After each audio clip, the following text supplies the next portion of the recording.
बिस्मिल्लाहिर्रहमानिर्रहीम अस्सलाम वालेकुम। आई एम ख्वाजा मोहसिन इनाम। स्टूडेंट्स, हम स्टार्ट करने जा रहे हैं chapter number 4, that is quadratic equations. आइए शुरू करते हैं। स्टूडेंट्स, सबसे पहले बात करते हैं कि क्वाड्रेटिक इक्वेशन किस तरह की होती है।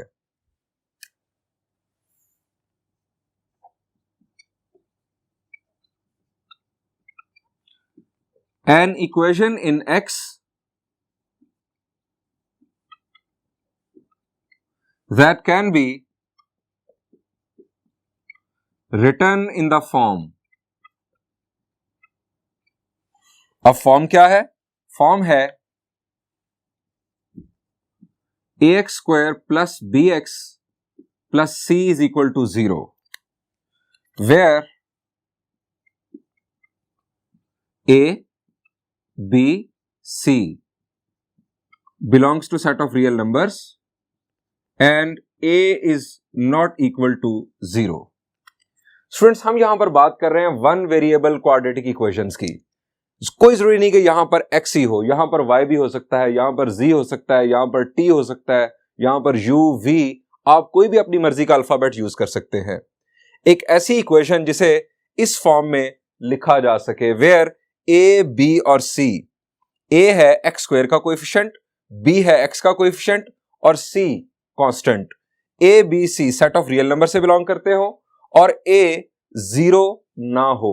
अब आपके ज़हन में फौरन सवाल आना चाहिए कि अगर a 0 हो जाए तो क्या होगा। स्टूडेंट जरा गौर करें, अगर a 0 हो गया तो ये टर्म एलिमिनेट हो जाएगी, रिमेनिंग इक्वेशन होगी bx plus c is equal to 0 और ये इक्वेशन क्वाड्रेटिक इक्वेशन नहीं होगी। इस इक्वेशन को हम कहते हैं linear equation. Students, quadratic equation में चूंकि हाईएस्ट डिग्री यहां पर हमें नजर आती है 2, सो इसे सेकंड डिग्री पॉलिनोमियल इक्वेशन भी कहा जाता है। सो हम यहां पर लिखते हैं इट इज ऑल्सो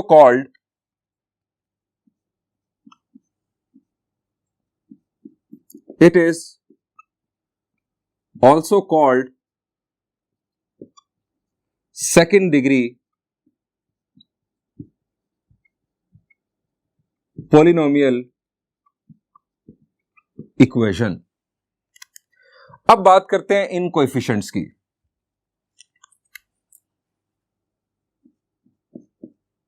स्टूडेंट्स, ये जो a है ये x स्क्वायर का कोएफिशिएंट है। ये जो टर्म है इसकी वजह से ये इक्वेशन क्वाड्रेटिक इक्वेशन है। a को क्वाड्रेटिक कोएफिशिएंट भी कहा जाता है। a is called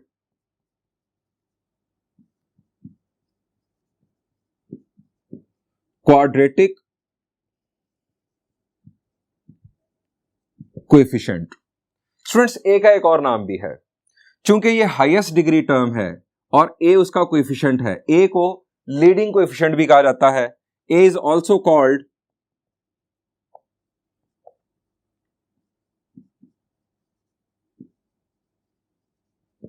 leading coefficient.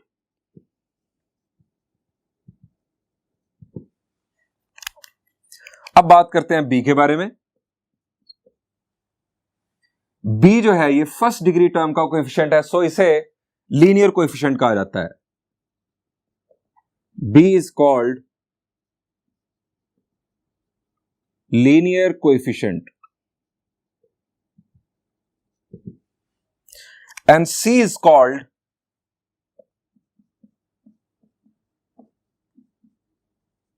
Constant. Students, ये तो होगी एक तरह से डेफिनेशन क्वाड्रेटिक इक्वेशन की। कुछ एग्जांपल्स देख लेते हैं।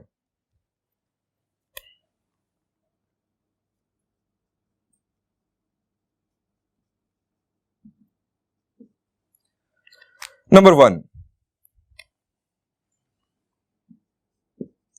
7x square plus 4x plus 2 is equal to 0। ये क्वाड्रेटिक इक्वेशन। अगर मैं आपसे पूछूं इसमें a की वैल्यू तो वो है 7, b की वैल्यू है 4 और c की वैल्यू है 2। Number 2,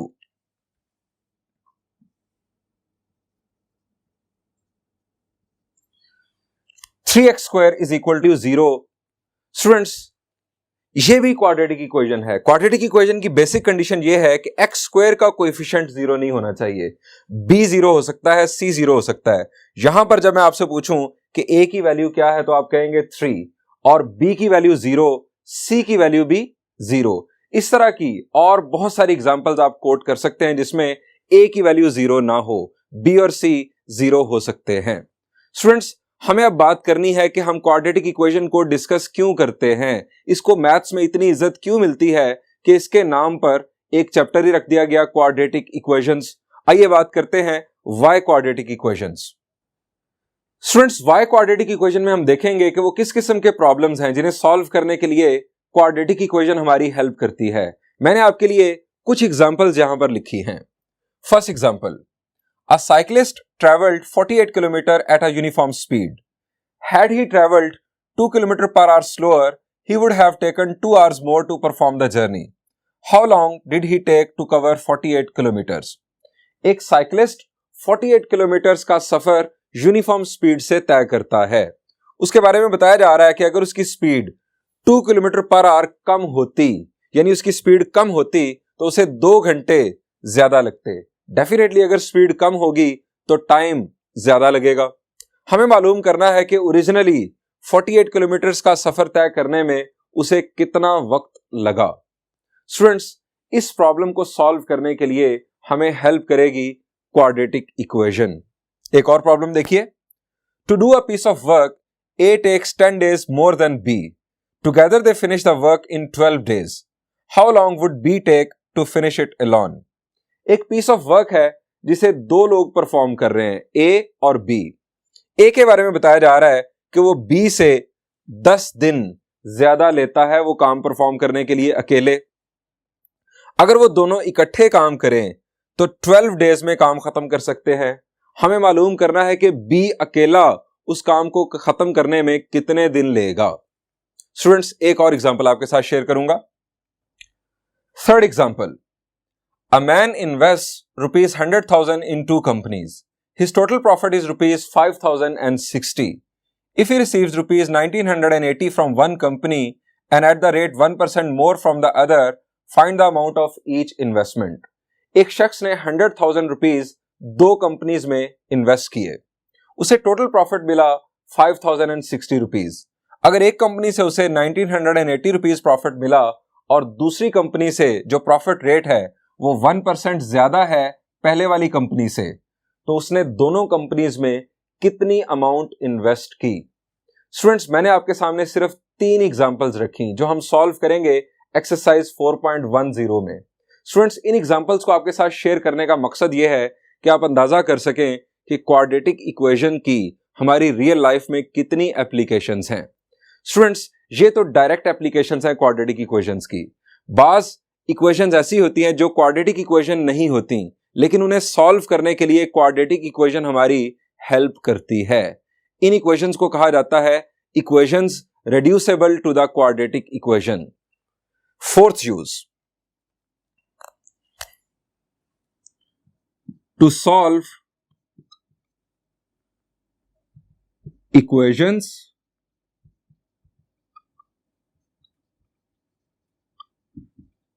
reducible to the quadratic equation.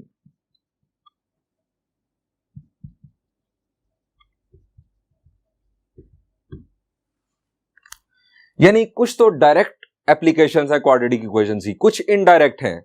यानी बाज इक्वेशंस ऐसी हैं जो खुद क्वाड्रेटिक इक्वेशंस नहीं हैं, लेकिन उन्हें क्वाड्रेटिक इक्वेशंस में रिड्यूस किया जा सकता है। उनको सॉल्व करने के लिए डेफिनेटली क्वाड्रेटिक इक्वेशन हमारी हेल्प करती है। इसके अलावा स्टूडेंट्स, मैथमेटिक्स की एक ब्रांच है ट्रिग्नोमेट्री। इसके अलावा एक और ब्रांच है दैट इज कॉल्ड कैलकुलस। खास तौर पर ट्रिग्नोमेट्री और कैलकुलस के बाज प्रॉब्लम्स को सिंप्लीफाई करने और सॉल्व करने में क्वाड्रेटिक इक्वेशन हमारी हेल्प करती है।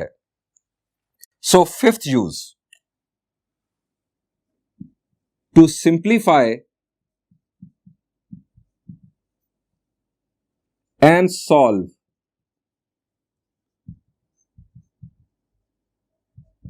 different problems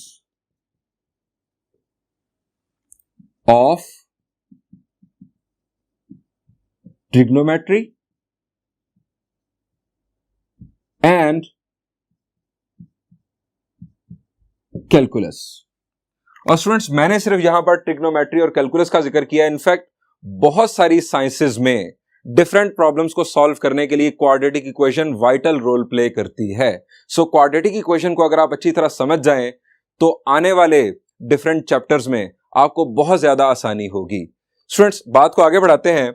हमने यहां बात की सॉल्व करने की डिफरेंट प्रॉब्लम्स को, हमने यहां पर बात की डिफरेंट इक्वेशंस को सॉल्व करने की, लेकिन हमने ये नहीं सीखा कि सॉल्यूशन से मुराद क्या है, सॉल्व करने से इनफैक्ट मुराद क्या है। आइए इसी पर बात करते हैं।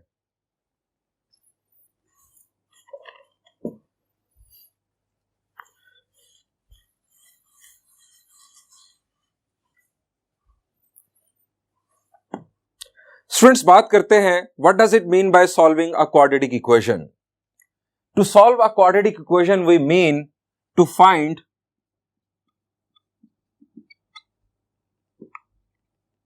value or values of variable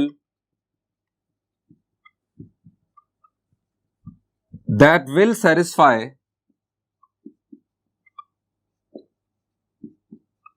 the equation। इस बात को समझने के लिए एक एग्जांपल,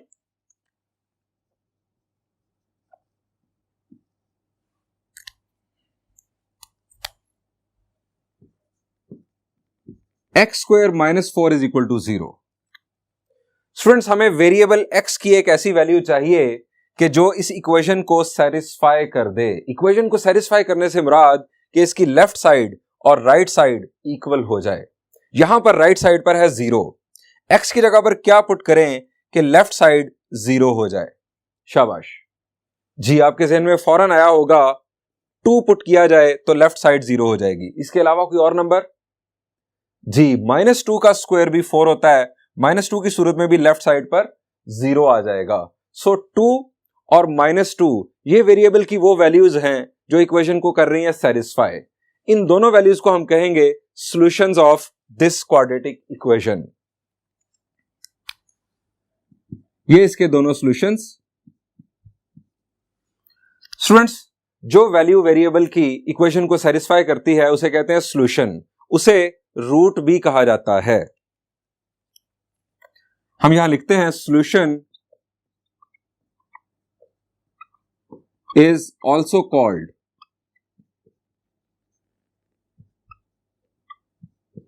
रूट।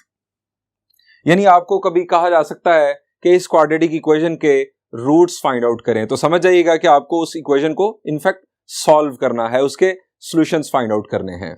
स्टूडेंट्स अब सवाल ये पैदा होता है कि किसी क्वाड्रेटिक इक्वेशन के कितने सॉल्यूशंस होते हैं। तो स्टूडेंट्स ये डिफरेंट केसेस हैं। अगर हम इस बात को सम अप करें तो याद रखिए अ quadratic equation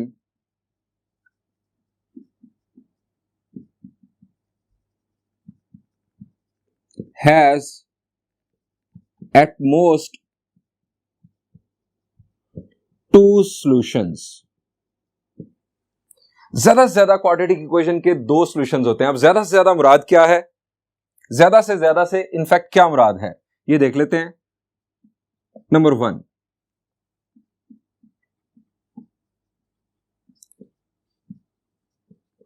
to real solutions,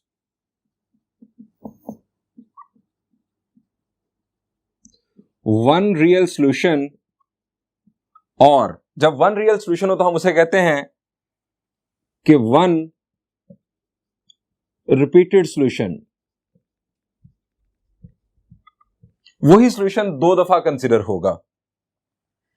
and number 3, no real solution. Students जब नो रियल सॉल्यूशन होगा तो इनफैक्ट उस वक्त 2 कॉम्प्लेक्स सॉल्यूशंस होंगे।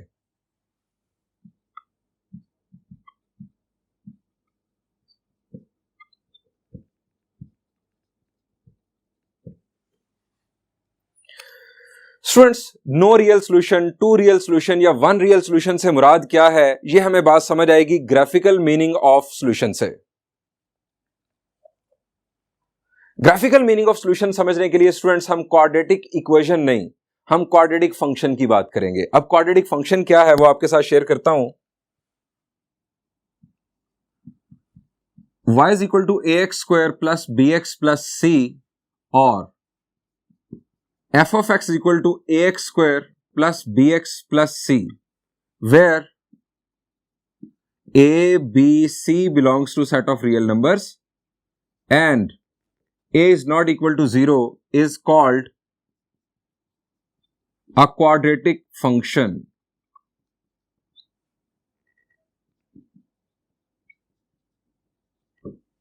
इसे सेकंड डिग्री पॉलिनोमियल फंक्शन भी कहा जाता है। स्टूडेंट्स, हम देखते हैं कि इसका ग्राफ किस शक्ल का होगा।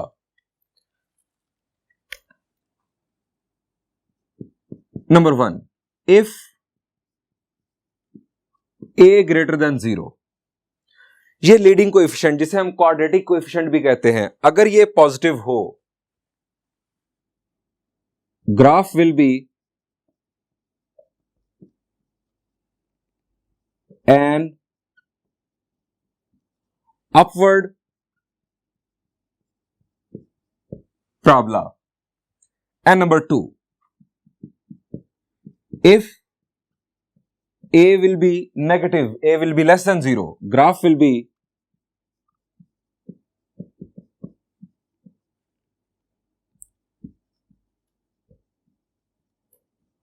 a downward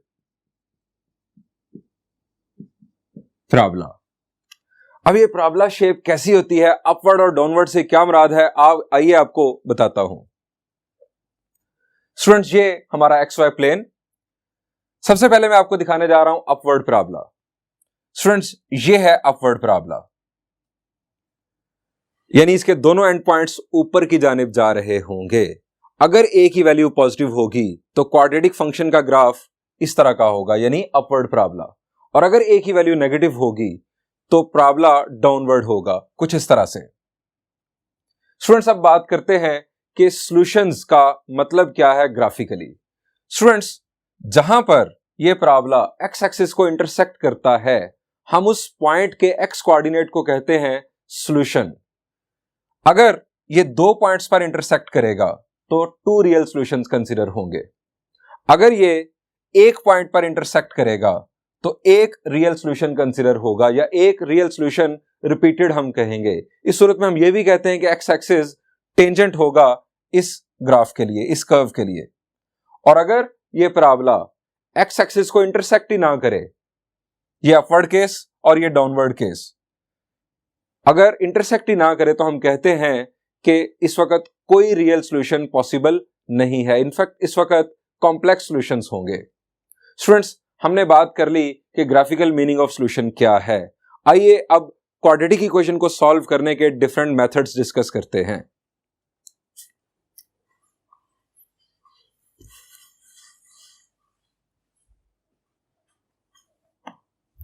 स्टूडेंट्स, एक्सरसाइज 4.1 के फर्स्ट 8 प्रॉब्लम्स को बाय फैक्टराइजेशन सॉल्व करने के लिए कहा गया है। मैं आपके लिए सॉल्व कर रहा हूं problem number 7। It is 1 over x plus 1 plus 2 over x plus 2 is equal to 7 over x plus 5। देखने में हमें ये क्वाड्रेटिक इक्वेशन नजर नहीं आ रही। इसके अलावा हमें यहां पर बताया गया कि x cannot be equal to -1, -2 and -5। x की वैल्यू -1, -2 या -5 होने से क्या होगा, जरा यहां गौर करें। x की वैल्यू अगर -1 हो गई तो -1 plus 1 it will B 0। 1 divided by 0, division by 0 is not allowed। x की वैल्यू -1 नहीं होनी चाहिए, इसकी वजह से x की वैल्यू -2 नहीं होनी चाहिए, यहां पर डिवीजन बाय 0 आ जाएगी, और इसकी वजह से x की वैल्यू -5 नहीं होनी चाहिए, डिवीजन बाय 0 का सामना होगा। सो ये एक इंफॉर्मेशन थी जो हमें दे दी गई, x की ये 3 वैल्यूज सॉल्यूशन में नहीं आनी चाहिए। स्टूडेंट्स, इस टाइप की इक्वेशन को पहले हम करेंगे सिंप्लीफाई। हम इनफैक्ट इसे कन्वर्ट करेंगे क्वाड्रेटिक इक्वेशन में। 1 over x plus 1 plus 2 over x plus 2 is equal to 7 over x plus 5। जी शाबाश, किस तरह सिंप्लीफाई करें इसे? जी, आपके ज़हन में फौरन आ रहा होगा कि हम लेफ्ट साइड पर एलसीएम ले लें, तो स्टार्ट करते हैं। एलसीएम क्या बनेगा? जी, x प्लस 1 और x प्लस 2 ये आ गया एलसीएम, x प्लस वन से कैंसिल, न्यूमरेटर में आ गया x plus two plus x plus two से कैंसिल, 2 मल्टीप्लाई होगा x प्लस वन से,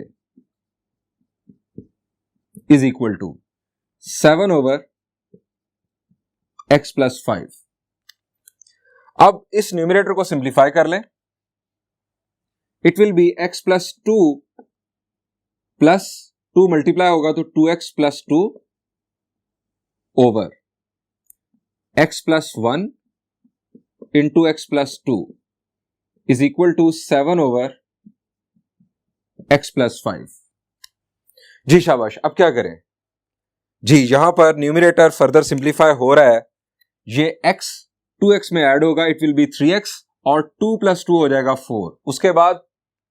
उसके बाद हमें करनी होगी क्रॉस मल्टीप्लीकेशन, x प्लस 5 इधर मल्टीप्लाई हो जाएगा और 7 इनके साथ। सो हम लिखते हैं x plus 5 into 3x plus 4, ये जो न्यूमरेटर है ये बन गया 3x प्लस 4 और is equal to 7 into x plus 1 into x plus 2। अब दोनों तरफ प्रोडक्ट परफॉर्म करते हैं, 3x square plus 4x plus 15x plus 20 is equal to 7 को भी छोड़ दें, x प्लस 1 को x प्लस 2 से मल्टीप्लाई करते हैं, it will be x square plus 2x plus x plus 2, 3x square plus 19x plus 20 is equal to 7x square, 2x plus x will be 3x, 7 3s are 21, 21x plus 7 2s are 14। Students तमाम terms को equal के एक तरफ shift कर दें ताकि standard quadratic equation बन जाए। 3x square plus 19x plus 20 minus 7x square minus 21x minus 14 is equal to 0। अब लाइक टर्म्स को ऐड सब्ट्रैक्ट करते हैं, 3x square minus 7x square it will be minus 4x square, 19x minus 21x it will be minus 2x और 20 minus 14 it will be plus 6 is equal to 0। Further simplification, शाबाश जी। यहां पर हमें तमाम जो कोएफिशिएंट्स हैं वो इवन नंबर नजर आ रहे हैं, सो हम 2 से डिवाइड कर सकते हैं पूरी इक्वेशन को। यहां पर है माइनस, इसको पॉजिटिव बनाने के लिए हम -2 से इनफैक्ट डिवाइड कर देते हैं, या हम ये भी कह सकते हैं कि हमने -2 कॉमन लिया। हमें नेक्स्ट इक्वेशन हासिल होगी 2x square plus x minus 3 is equal to 0। Students ये आ गई हमारे पास स्टैंडर्ड क्वाड्रेटिक इक्वेशन। मैं अगर आपसे पूछूं कि a की वैल्यू क्या है तो वो क्या है जी, a की वैल्यू है 2, b की वैल्यू है 1 और c की वैल्यू है -3। लेकिन हमने इसे बाय फैक्टराइजेशन सॉल्व करना है। बाय फैक्टराइजेशन ये मेथड आपने इनफैक्ट मैट्रिक में भी सीखा हुआ है। आप क्या करेंगे, आप इन दो नंबर्स का a और c का आप बनाएंगे प्रोडक्ट, और ये बन रहा है -6। स्टूडेंट्स हमें दो ऐसे नंबर्स चाहिए जिनका प्रोडक्ट -6 हो और सम या डिफरेंस +1 हो। दोबारा सुन लें, हमें दो ऐसे नंबर्स चाहिए जिनका प्रोडक्ट -6 हो और सम या डिफरेंस +1 हो। शाबाश, जल्दी से जी। It is +3 -2, +3 -2। मैं लिखता हूं, अगर मैं इन दोनों का प्रोडक्ट करूं +3 इंटू -2 इट विल बी -6, लेकिन +3 -2 इनका जो सम बन रहा है वो बन रहा है +1। सो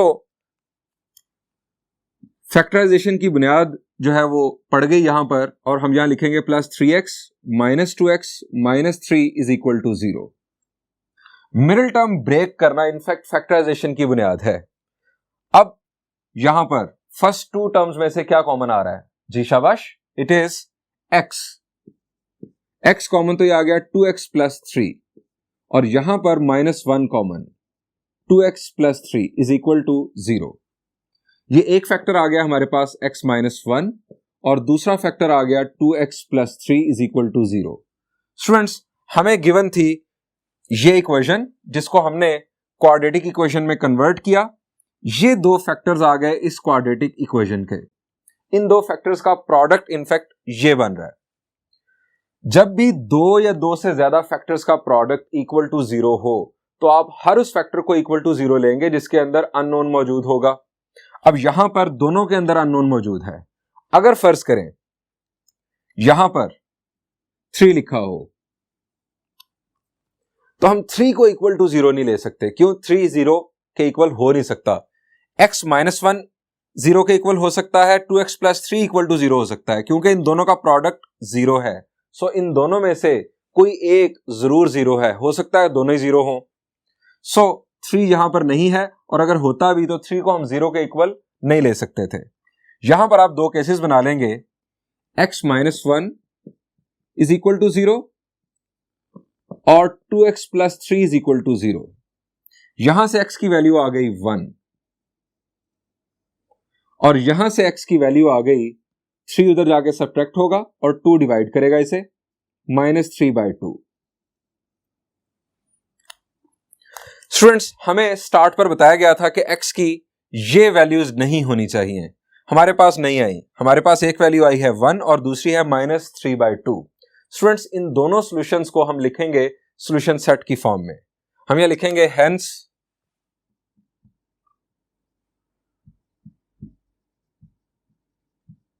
solution set is equal to 1, -3/2। यहां पर इस प्रॉब्लम का सॉल्यूशन एंड हुआ। मैं आपके लिए सॉल्व करूंगा problem number 8।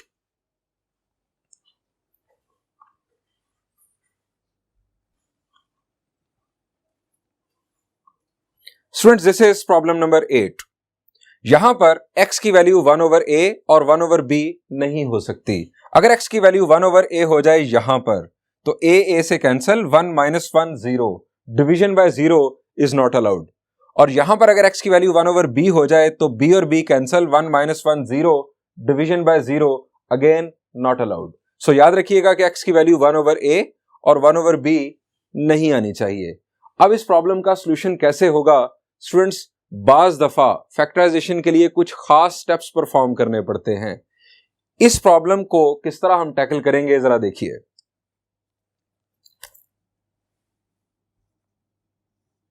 a/ax - 1। Students, a और b को हम लेफ्ट साइड पर शिफ्ट कर रहे हैं। ये जो a वाली टर्म है इसके साथ अटैच कर दें b को, प्लस b/bx - 1 इसके साथ अटैच कर दें a को, इज इक्वल टू आ गया 0। अब इन दोनों को अलहदा और इन दोनों को अलहदा एलसीएम लेकर सिंप्लीफाई कर ले। यहां पर हमारे पास एलसीएम बन रहा है ax - 1, ax - 1 से कैंसिल, यहां पर आ गया a minus b into ax - 1 plus bx - 1, bx - 1 से कैंसिल, यहां पर आ गया b minus a into bx - 1 is equal to 0। Numerators को सिंप्लीफाई कर लेते हैं।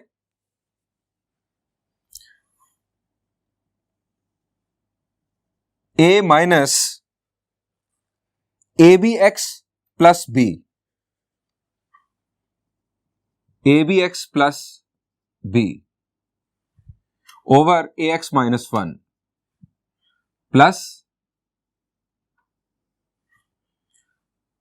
b minus abx plus a over bx - 1 is equal to 0। Students, अब जरा गौर करें, ये numerator a plus b minus abx, a plus b minus abx, यानी दोनों के न्यूमरेटर्स को हम कॉमन ले सकते हैं। यहां पर लिखा हमने a plus b minus abx, ये ले लिया कॉमन। ब्रैकेट में हमारे पास आ जाएगा 1/a ax minus 1 plus 1 over bx minus 1 is equal to 0। Students, दो फैक्टर्स हमारे पास हासिल हो गए, दो फैक्टर्स का प्रोडक्ट इक्वल टू 0, दोनों के अंदर अननोन मौजूद, सो दोनों को सेपरेटली इक्वल टू 0 ले लें। a plus b minus a b x is equal to 0 और यहां पर 1 over a x minus 1 plus 1 over b x minus 1 is equal to 0। पहले इसे सॉल्व कर लेते हैं। हमें x की वैल्यू फाइंड आउट करना है, सो हम इस टर्म को दूसरी तरफ शिफ्ट कर देते हैं। यह आ गया a b x is equal to a plus b, इसको दूसरी तरफ शिफ्ट किया, x की वैल्यू आ गई a plus b over a b. ये हमारे पास एक वैल्यू हासिल हुई। अब यहां पर स्टूडेंट्स आप एलसीएम ले लें, ax माइनस 1 और bx minus 1, ax minus 1 ax minus 1 से cancel, bx minus 1 plus bx minus 1 bx minus 1 से cancel, ax minus 1 is equal to 0। अब ये जो डिनोमिनेटर है ये दूसरी तरफ 0 के साथ जाके मल्टीप्लाई होगा तो 0 हो जाएगा। हमारे पास जो न्यूमिनेटर बच रहा है वो है bx plus ax minus 2 is equal to 0। ये आ गया ax plus bx is equal to 2 को दूसरी तरफ शिफ्ट किया, यहां से x common, a plus b is equal to 2 और फिर x की हमारे पास दो वैल्यूज मुकम्मल हुई। x की ये वैल्यू आ गई 2 ओवर a प्लस बी और पहले हमारे पास x की एक वैल्यू यहां पर आ चुकी है। सो स्टूडेंट्स हम लिखेंगे सॉल्यूशन सेट।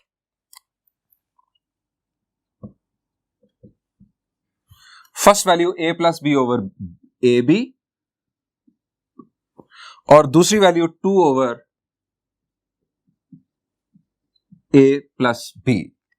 स्टूडेंट्स यहां पर इस प्रॉब्लम का सॉल्यूशन एंड हुआ। फर्स्ट 6 जो प्रॉब्लम्स हैं वो आप होमवर्क के तौर पर खुद सॉल्व कीजिएगा। मैं बढ़ता हूं एक और प्रॉब्लम की जानिब।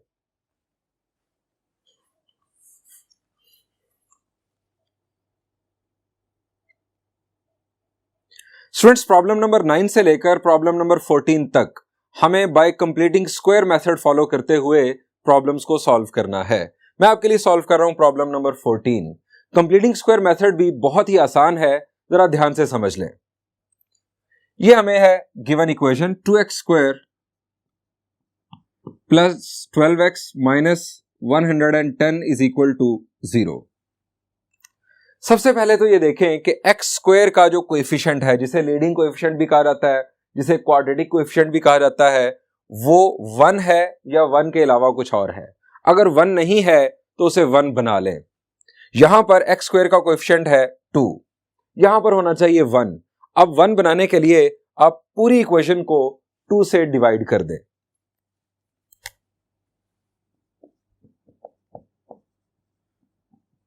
Divide the equation by 2। यहां पर हमारे पास आ गया x स्क्वायर प्लस 12 को 2 से डिवाइड करेंगे तो इट विल बी 6 माइनस 110 को 2 से डिवाइड करेंगे तो it will be 55 is equal to 0। अब दूसरा स्टेप यह है कि जो कांस्टेंट टर्म है उसको दूसरी तरफ शिफ्ट कर दें। x square plus 6x is equal to 55। Students ये दो टर्म्स इनफैक्ट हमें स्क्वायर कंप्लीट करने में हेल्प करेंगी। जो फर्स्ट टर्म होगी वो होगी इनफैक्ट a स्क्वायर और जो सेकंड टर्म होगी वो या तो प्लस 2ab होगी या माइनस 2ab होगी। अगर यहां पर प्लस होगा तो ये होगी प्लस 2ab, अदरवाइज अगर माइनस होगा तो माइनस 2ab। हम इसे लिखेंगे लेफ्ट साइड को x का स्क्वायर प्लस 2a, ये आ गया a square plus 2a। Students यहां पर है प्लस 6x। अब मैं यहां पर क्या लिखूं कि जो प्रोडक्ट है वो प्लस 6x बन जाए, तीनों का प्रोडक्ट 6x बन जाए, क्या लिखूं? शाबाश जी, हमें लिखना है यहां पर 3। तो स्टूडेंट्स ये आ गया a² प्लस 2ab, यानी ये है b जिसकी हमें तलाश थी कंप्लीट करने के लिए स्क्वायर। हम यहां लिखेंगे प्लस 3² इज इक्वल टू, अब ये 3 का स्क्वायर मैंने अपने पास से लिखा है, यही मैं राइट साइड पर भी ऐड करूंगा। राइट साइड है हमारे पास 55 प्लस 3²। स्टूडेंट्स ये किसका स्क्वायर एक्सपैंड हुआ है? शाबाश, ये है x प्लस 3 का स्क्वायर एक्सपैंडेड फॉर्म में। हम इसे लिखेंगे x plus 3 whole square is equal to 3 का square 9, 9 plus 55 it will be 64। x plus 3 whole square is equal to 64। अब हमें ये स्क्वायर रिमूव करना है। हम क्या करेंगे? दोनों तरफ स्क्वायर रूट अप्लाई कर देंगे, taking square root on both sides, x plus 3 whole square square root और 64 पर स्क्वायर रूट, यहां पर आ गया प्लस माइनस। हमें उस नंबर की तलाश है जिसका स्क्वायर हो 64। 8 का स्क्वायर भी 64 होता है, -8 का स्क्वायर भी 64 होता है, सो हमने यहां पर लगा दिया प्लस माइनस। यह आ गया x plus 3 is equal to 64 का स्क्वायर रूट प्लस माइनस 8। यहां पर बन जाएंगे दो cases, x plus 3 is equal to 8 और x plus 3 is equal to -8। x is equal to 3 दूसरी तरफ जाकर सब्ट्रैक्ट होगा, 8 माइनस 3 इट विल बी 5 और यहां से x की value -8 minus 3 it will B -11। ये हमारे पास स्टूडेंट्स x की दो वैल्यूज हासिल हुई। हम लिखेंगे हेंस सॉल्यूशन सेट।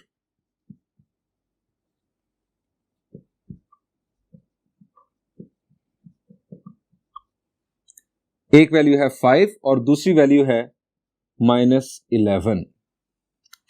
स्टूडेंट्स याद रखें कि सॉल्यूशन को रूट ऑफ द इक्वेशन भी कहा जाता है। यहां पर स्टूडेंट्स एक और ट्रिक आपको बताना चाहूंगा कंप्लीटिंग स्क्वायर का। हमें गिवन थी ये इक्वेशन, हमने 2 से डिवाइड किया, हमारे पास ये इक्वेशन आ गई, उसके बाद हमने कांस्टेंट को कर दिया शिफ्ट इस तरफ। इस स्टेप से आगे एक और तरीकेकार भी हो सकता है। इक्वेशन है हमारे पास x² plus 6x is equal to 55। मैं आपको बताने लगा हूं स्क्वायर कंप्लीट करने का एक शॉर्टकट वे। स्टूडेंट्स मुझे जरा यहां पर बताएं कि a और b की वैल्यूज क्या हैं। शाबाश, a की वैल्यू है 1 और b की वैल्यू है 6। अच्छा, c की वैल्यू क्या है? जी अगर आपके ज़हन में आ रहा है 55 तो आप गलत सोच रहे हैं। तमाम टर्म्स इक्वल के एक तरफ होनी चाहिए, फिर आप a, b और c की वैल्यूज देख सकते हैं। ये दोनों टर्म्स इक्वल के इस तरफ हैं, सो a और b की वैल्यूज तो दुरुस्त है, लेकिन c की वैल्यू इनफैक्ट -55 है। हमें अभी फिलहाल a और b की वैल्यूज चाहिए थी। ये हमारा रफ एरिया, a की वैल्यू है 1 और b की वैल्यू है 6। हमें लेफ्ट साइड पर स्क्वायर कंप्लीट करना है। स्टूडेंट्स शॉर्टकट ये है कि हमारा स्क्वायर कंप्लीट होगा b/2a का होल स्क्वायर ऐड करने से दोनों तरफ। अब b/2a की वैल्यू यहां पर क्या बन रही है जरा देखिएगा, b की वैल्यू है 6 और 2 इंटू 1, a की वैल्यू 1 होल स्क्वायर। अब 2 1s are 2, 2 3s are 6, 3 का स्क्वायर। अगर हम 3 का स्क्वायर दोनों तरफ ऐड कर दें तो हमारा स्क्वायर कंप्लीट हो जाएगा। और जरा देखिए यहां पर भी हमने 3 स्क्वायर ही दोनों तरफ ऐड किया था। आप हमेशा याद रखें कि जब आप x स्क्वायर का कोएफिशिएंट 1 बना लें, कांस्टेंट को दूसरी तरफ शिफ्ट कर लें, तो b/2a का होल स्क्वायर ऐड करने से दोनों तरफ आपका स्क्वायर कंप्लीट हो जाएगा। सो यहां पर हम लिखेंगे एडिंग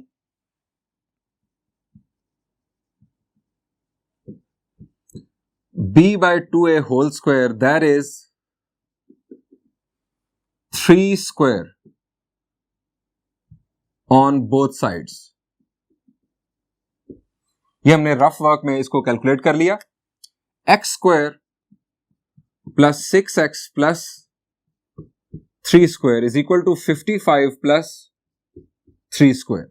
ये हमारा बन गया x plus 3 whole square is equal to 64। और अब सॉल्यूशन एग्जैक्टली उसी पैटर्न पर आप खुद कर सकते हैं। स्टूडेंट्स, प्रॉब्लम नंबर 9 से लेकर प्रॉब्लम नंबर 13 तक बाय कंप्लीटिंग स्क्वायर तमाम प्रॉब्लम्स आप खुद सॉल्व कीजिएगा। इसके अलावा एक्सरसाइज 4.1 से पहले example 2b bye completing square आप खुद सॉल्व कीजिएगा। यहां पर इस लेक्चर को एंड करते हैं। एक्सरसाइज 4.1 के रिमेनिंग प्रॉब्लम्स हम इंशाल्लाह नेक्स्ट लेक्चर में डिस्कस करेंगे। Thank you and Allah Hafiz.